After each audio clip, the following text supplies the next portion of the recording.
This truck is carrying more than Phillies gear. They're carrying the start of a new season where possibilities are endless. It's the start of a long road of hard work to hopefully reach the mountaintop of Major League Baseball, a World Series championship. But even with the excitement of a new season, the process to get to this point was filled with hard work that had nothing to do with baseball. Imagine, this whole field being underwater, every pad that we have on the walls, came off. This is Doug Kemp. He's the general manager for Baycare Ballpark in Clearwater, the spring training home of the Phillies. Back in October, on the same day the Phillies were eliminated in the playoffs, he was watching his ballpark essentially become a lake. You stand there and you look at it and you think, where do I start? Doug says the stadium got several feet of water and it went everywhere. He says the damage cost about $5 million. The water line was, see where the home dugout sign is?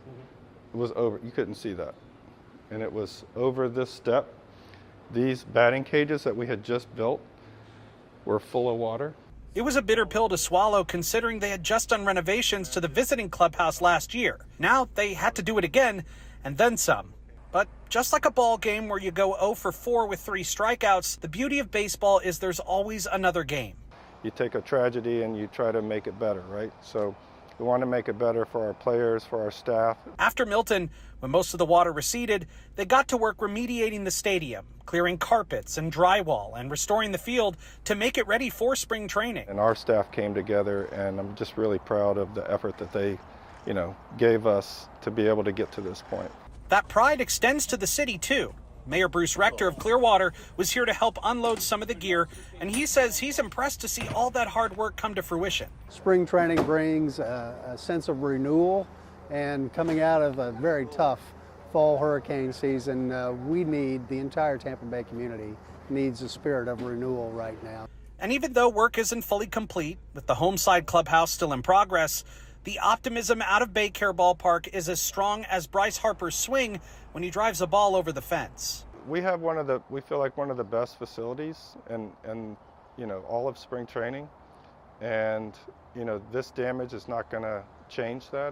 Which is why this tradition means a little more this year. Spring is here. At Baycare Ballpark in Clearwater, Nick Popham, Spectrum News. Firestone Grand Prix of St. Petersburg is known for its challenging street course, and even some of the most experienced drivers still have some nerves.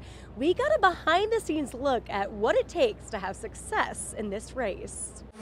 The Firestone Grand Prix of St. Petersburg marks the start of the season for IndyCar, bringing a lot of excitement for fans and drivers alike. St. Petersburg is such a warm, welcoming city to us. It feels like the event is here in town. Everybody's excited about it. So that makes a huge difference. We love coming down here to kick off our year, and we feel the love, we feel the energy. Joseph Newgarden has won here twice. With 29 total wins under his belt, he's the winningest current American driver in the IndyCar series. Last year, he won the Indy 500, but he still feels jitters entering race weekend. It's nerve-wracking. You get some butterflies. It's first race of the year. Everyone wants to find their footing again and see if they can still drive the car fast and not make mistakes. So what is it about this 14-turn, 1.8-mile street course that's so challenging? We asked previous winner Graham Rahal. It changes a lot through the weekend, from practice 1, and nowadays we get really limited practice, but from practice 1 to, practice 2 or even qualifying can be seconds of lap time difference. The runway is so wide and it's very slippery on the paint. But the way even that changes, how hard you can break into turn 1 through the weekend evolves tremendously. So, all the street courses are challenging in their own way. But this is a place I certainly love. While the drivers get most of the glory, there are many others working hard behind the scenes. People like Chris Wheeler, who's a race strategist for Chip Ganassi Racing. Super cool to be here. It's the 20th event, obviously, in the streets of St. Petersburg. I've been here for every single one of them so far. St. Pete's such a great city. Everybody loves kicking off the year here. The weather's great. He brings 30 years of experience, but he says each race is thrilling, especially with a street course like St. Pete. It's more of a lot of unknown, right? It's a long time around here, a few pit stops. You never know when the yellow's going to come. And so we'll just have to play it lap by lap and see who comes out on top. Drivers told me this race is always an exciting one because of its unpredictability. Practice sessions underway today, and we'll bring you continued coverage throughout the weekend. Reporting on scene in St. Petersburg, Olivia Stacy, Spectrum Sports 360. This one. Corey Lopez has always felt most at home on the water. Lopez is a professional surfer. He competed for 12 years on the World Championship Tour with consistent top 10 finishes, competing alongside Kelly Slater and Andy Irons. If you're gonna be a competitor and you're gonna do competition, you have to be fierce. Don't show me one champion that didn't try hard. They're not out there. His accolades in the sport are too many to name. These are some cover shots that me and my brother have had over the years. Countless magazine covers and trophies later, he's still just as invested in the sport. In some ways, even more so. For me, like surfing is life, right? Like my dad taught me how to surf, and then now I'm getting to teach my kids how to surf. It's such a great feeling to be able to paddle out in the water with them and share a good day in the ocean with them. Lopez grew up on Indian Rocks Beach. His love for surfing stemmed from his own dad. This is where we learned to surf, but being avid surfers here, there's not much waves. So, we traveled a lot. We're road warriors, and my dad especially driving us to the East Coast of Melbourne area pretty much every weekend. Now a father of 3, Lopez is sharing that passion with his own children. The kids all started surfing basically around like 4 or 5 years old, and for them to take it on and make it truly like their passion as well, it's been so fun to see. All 3 surf. His 2 oldest, Luke and Alana, have quickly risen in the sport. Now they're starting to compete, at the higher level, kind of following in the footsteps that I did doing competition. Luke finished 3rd in the country this year. Alana was 2nd in the country last year. They also inherited Lopez's competitive drive. I just want to do what he did and better because I just want to be better than him. Lopez is dad first, but also a coach to his kids. I've learned basically everything I know on the water is definitely from him, and I'm just so grateful for that. Some of the boards we've collected over the years, obviously we love our Bucks board right here. It's a great one. And Andy Irons board up here. Although Lopez is now on the east coast of Florida, he still has strong ties to his hometown. He owns Necton Surf Shop on Indian Rocks Beach. All kinds of fun stuff for the beach, and that's what we do is we love the beach and the beach lifestyles.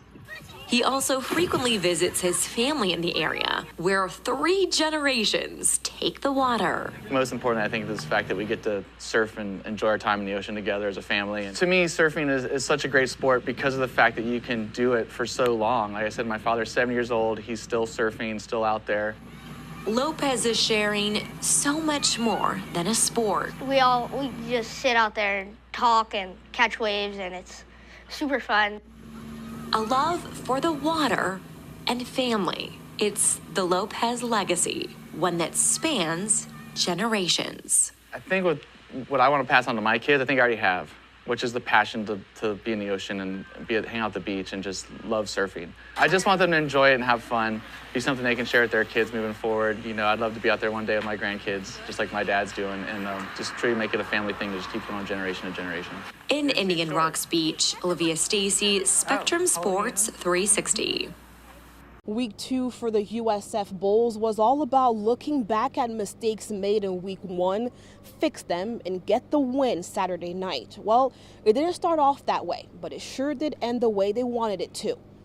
USF quarterback Gary Bohannon, making just his 2nd start in the Bulls uniform, had first pass of the night on the first play of the game intercepted, and the Bulls struggled to move the ball much in the first quarter. It's a shame because that was our only turnover of the night right there on the first play, and that was disappointing. We'll have to go back and kind of clean up that on the details a little bit there. But really after that play, we had no turnovers offensively. which I thought was, obviously a key in this kind of game. But remember, it was about learning from the mistakes, and while it was a shaky start, things started clicking for South Florida, who scored twice in the second quarter and led 14-7 at the half. It seemed like Bohannon found the confidence the Bulls coaching staff saw in him during recruitment. USF took that halftime lead and didn't look back. The guys say it's about time. They started winning games, and we couldn't agree more. It's a great feeling being able to use my best attribute, speed. It's just a good feeling. I think we needed this to just remind ourselves that we can still win, you feel me? Sophomore running back Brian Beatty rushed a career-long 60 yards to extend the Bulls' lead in the fourth quarter. On the defense side of the ball, USF forced the Bisons into 3 turnovers, much better than what we saw last week, while creating more opportunities for the offense. For us, it's we're pushing, trying to play that game where we're playing to the best of our ability. And tonight was not. And whenever you do, or definitely the first half for sure. And then there was things in the second half that were not to that standard. The good news is I think there's a whole nother level that we can play. And it's just my job and our coach's job and the players to take ownership and to improve. While the Bulls looked much improved Saturday night than they did to start the season, there was a lot of missed opportunities. Head coach Jeff Scott said the team will remain consistent in continuing to doing what they have been doing to win games. Next week will be a test when they head to Gainesville for in-state rival Florida. I'm reporting in Tampa, Katya Guillaume, Spectrum Sports 360.